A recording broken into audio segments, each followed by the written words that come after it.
What's up? What's up mga kalangga, mga kainsik? Hello! Good afternoon po sa inyo. Dito po ako ngayon sa, kung nakikita nyo po, napakalilim po ng aking nahimutangan or yung inestambayan ko po ngayon or inuupuan ko po ngayon mga kalangga. Kasi nandito tayo sa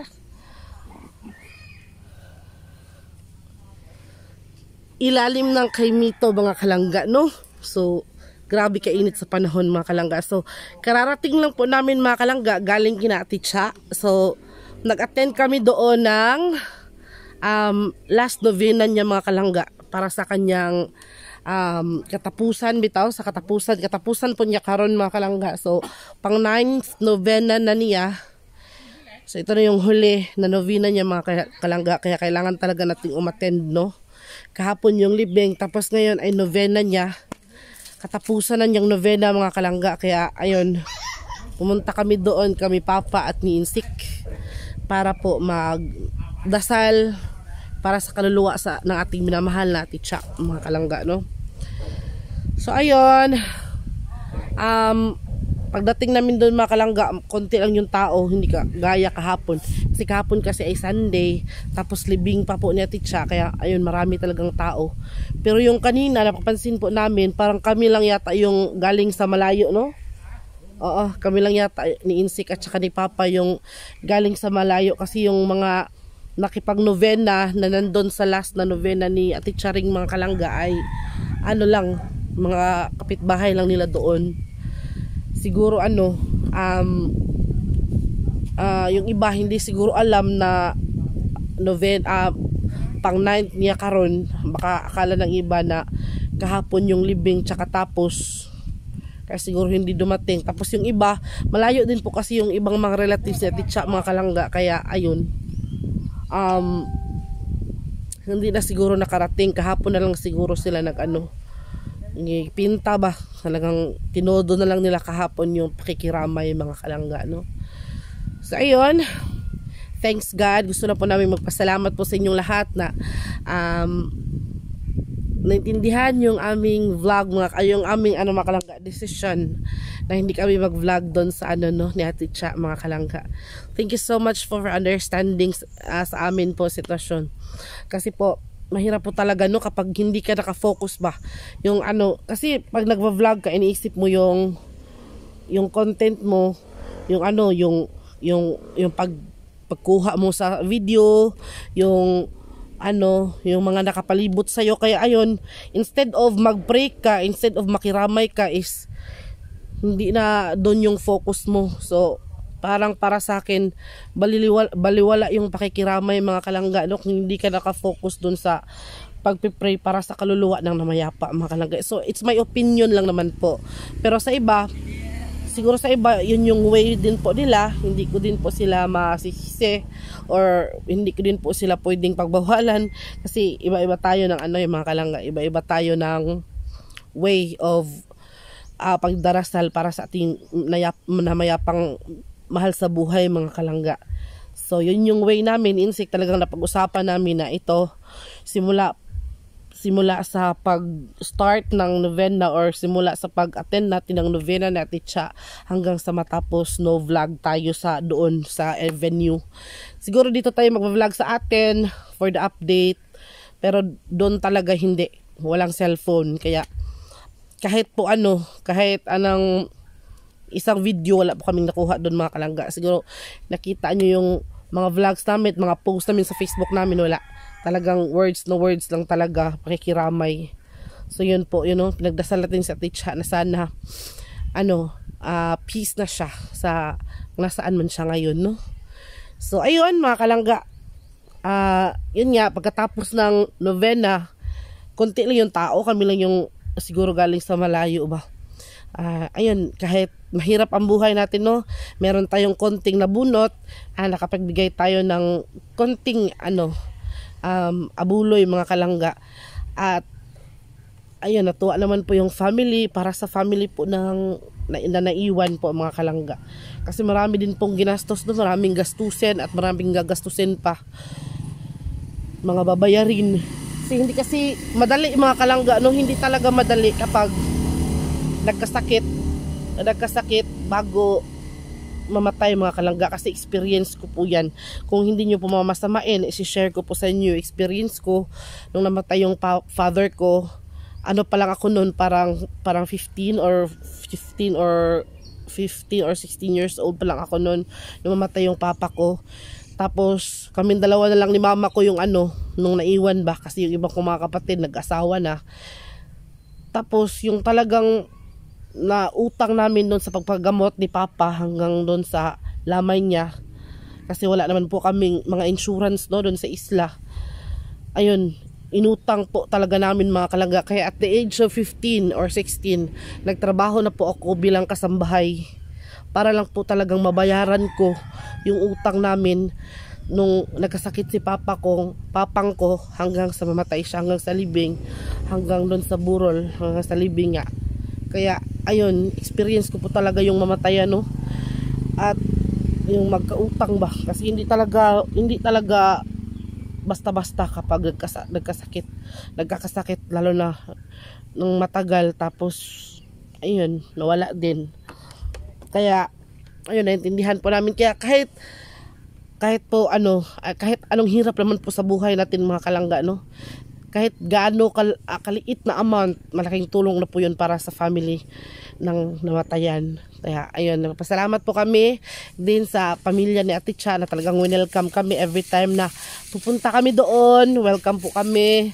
Talagang po sila sa amin, talagang tagad ba, pinapansin po talaga kami, iniistima po kami. Ayun ba, kaya nagpapasalamat din po kami na yun, sobrang bait din po nila. Sobrang bait din. Kaya sa mga nagtatanong po, kung marami kasi mga nagtatanong dito mga kalangga, marami kayong mga questions na gusto ko pong gusto ko po talagang sagutin mga kalangga. Gusto ko po talagang sagutin yung mga kuan ninyo, pero nagpapasalamat po talaga ako mga kalangga. Ang ganda talaga ng lugar ko dito, nakikita nyo po yan mga kalangga, dito po tayo, nasa Papag po ako mga kalangga. Andun po si Insect tsaka si Sphinx, ayan, si Insect tsaka si Sphinx, nag walking man sila mga kalangga. Tapos ako, naisipan ko na mag-update sa inyo, since mga kalangga, since ito lang naman yung kaya nating gawin, kaya kong gawin or kaya kong maibigay sa inyo, yung update lang po talaga. Kaya ayun, nag-update po tayo, So thank you so much po, once and for all, sa ating mga new subscribers. Talagang dumami na kayo mga kalangga, talagang napaka-blessed. Hello Sphinx B. Hello Sphinxy. Ayan, galing lang po ni Sphinx sa walking mga kalangga, Ayan, kawawa si Sphinx kasi naiiwan po talaga siya, pero mabuti na lang tong batang to mga kalangga. Kaya talagang naiintindihan niya kami hindi na siya umiiyak. So ayun, gusto ko lang po talagang batiin, or gusto ko lang po pasalamat kay Chichay Dison.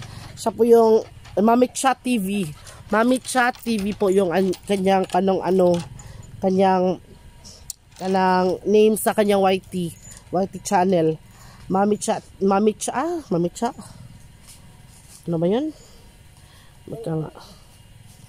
Teka lang ha. Mami Cha TV mga kalangga. Siya yung nag-greet sa akin ng Happy Mother's Day din. Kasi meron din for mom ako. May anak ako na ero. May anak ako na aso mga kalangga. So shout out din kay Sir Orly Cabulyo. Hello sir, best friend po siya ni Ate Cha. Naging magkaibigan po kami doon sa Lamay mga kalangga. Ang bait po ni Sir Orly Cabulyo. Sir Orly Cabulyo, siya po yung best friend ni Ate Cha mga kalangga, na nakasama niya na nagtrabaho doon sa Korea. Tapos yun, siya yung nag-usap po kami, talagang sinalaysay niya po sa amin yung mga ginagawa nila natin Cha doon nung nandun pa sila sa Korea mga kalangga. Kaya naaliw talaga ako nito kay sir, kasi napaka down to earth. Parang si Ate Cha din, walang pinipiling kaibigan mga kalangga. Yes, so ayan mga kalangga, and gusto ko din pong magpasalamat po sa inyo, sa mga bagong subscriber. Kay Ma'am Blesenda Sarmiento, hello. Kumusta po kayo, ma'am? Thank you po for always watching and subscribing our YouTube channel. Sa mga hindi pa po nakapag-subscribe, mga kalangga, please do.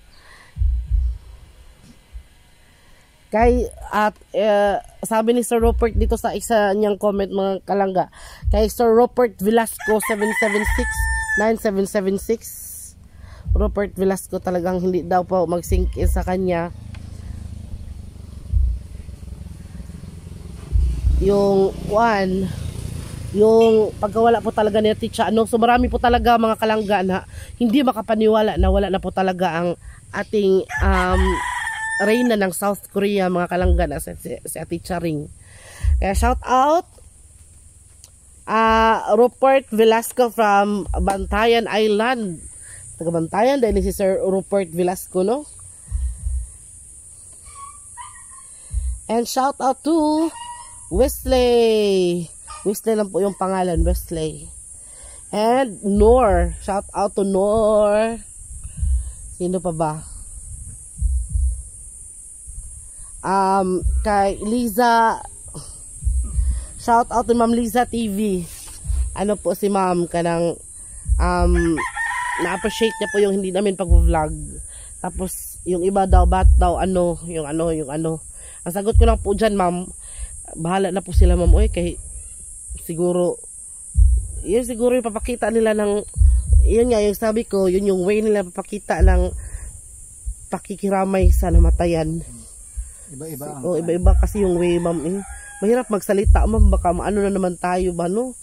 So sa kanila lang po yun, ma'am. Then sa amin po, yun po yung napagdesisyon na namin. Tapos yun po yung ginagawa po talaga namin, no?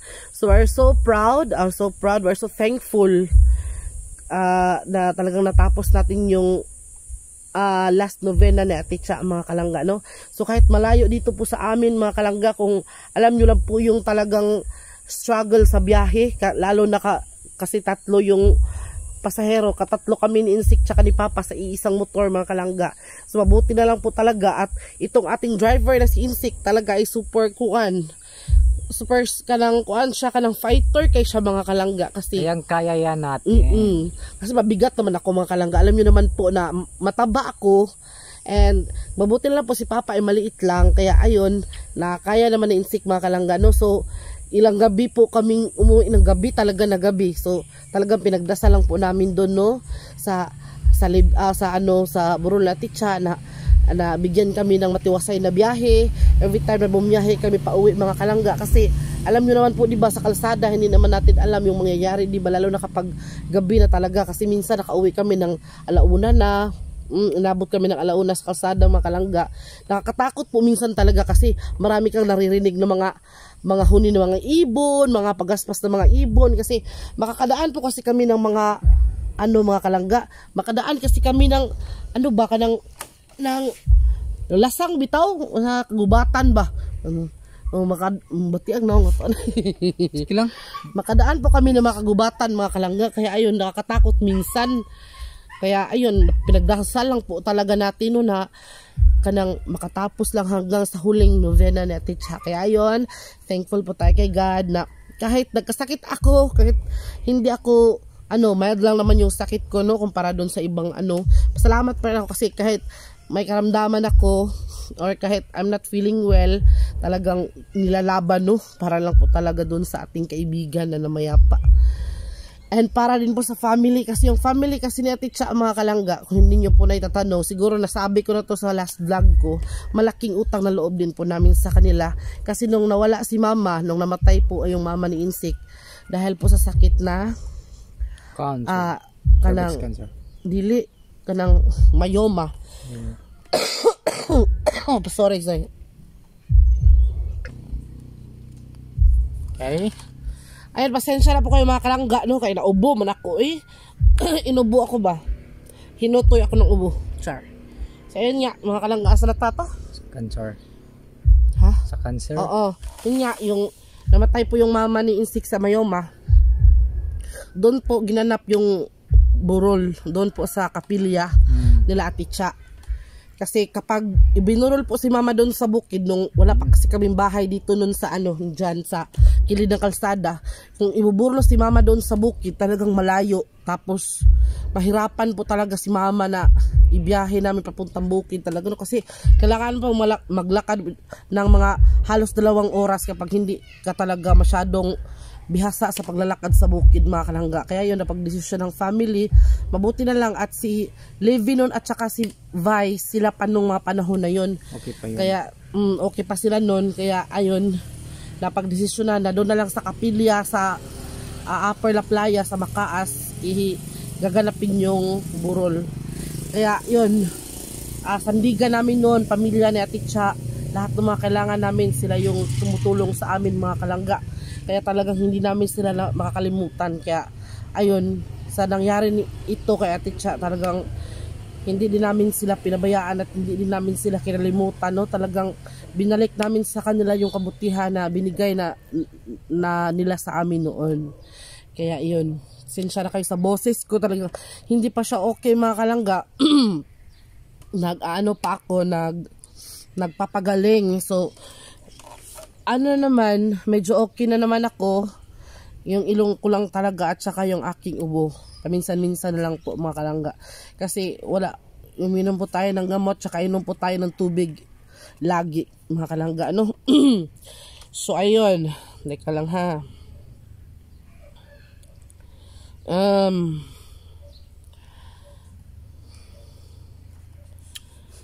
Kailangan may tinitingnan pa si Mangga. So ayun, mga kalangga, no? And shout out also to Dina Kabangon, mga kalangga. Yeah, kay Chacha Maru. Shout out to Chacha Maru. Hello. So ang ganda ng mga comment talaga ninyo, mga kalangga. Talagang nabuhayan kami ng loob, no? At talagang yung masarap sa pakiramdam, mga kalangga, na puro magagandang komento lang yung makikita mo instead of hates and kanang mga bashers. So don't mind the bashers, mga kalangga. So ayun, no, dito na lang ating video na naubos yung sabihin ko. Sa mga nagtatanong po dyan, sa mga gustong magtanong at sa gustong magpa-shoutout, comment po kayo sa ating comment section. Free lang po yun, wala po yung bayad, mga kalangga. Anytime you want, you can put your comment in the comment section, yo. And so ayun, ang sarap ng hangin dito sa Kwan Oy, sa kanang nasa ilalim ako ng Star Apple, mga kalangga. Baka magalit yung agta na tumira dito, no? So ayun, thank you so much for watching si Inse, kasi nag-antok na siya kasi ang sarap ng hangin dito, mga kalangga, no? So ayan, hanggang sa susunod na video, mga kalangga. So siguro looking forward na lang po tayo sa 40 days ni Ate Cha. Kasi tapos na yung kanyang last novena kanina, yung 40 days niya, saka yung kanyang first death anniversary. So yun, no, yung 40 days yung yung pinakamalapit lang. So hoping na makapunta pa rin kami doon, no, mga kalangga. Maganda ang ating kalusugan at ang ating kalagayan sa buhay, mga kalangga. So ayun, ikaw. Sige, muna to. Iwari kay shout out tayo, shout out. Nasa auto ni Mutan. Nasa auto ni Mutan daghang mga kuno na yung mga kuno. May mga hayop-hayop kasi dito, mga maliliit, mga kalangga, no. So si Isik ay inaantok na talaga siya, mga kalangga. So without further ado, ato lang tapusin natin itong video na to at see you in our next vlog. Bye-bye. Sana po wag po kayong tumigil na manood ng aming mga videos, at please, mga kalangga, please lang, no skip ads po tayo, mga kalangga. Wag niyo pong skip ang ads kasi doon po tayo kikita, no? So balang araw baka kikita tayo at baka makasahod tayo at pag uwi natin sa Bohol at ay may mababaon tayo, mga kalangga, no? So hoping talaga, kasi next month ay uuwi tayo ng Bojol, mga kalangga. Bibisitahin natin si Mama. So bye bye, see you, bye bye, love you.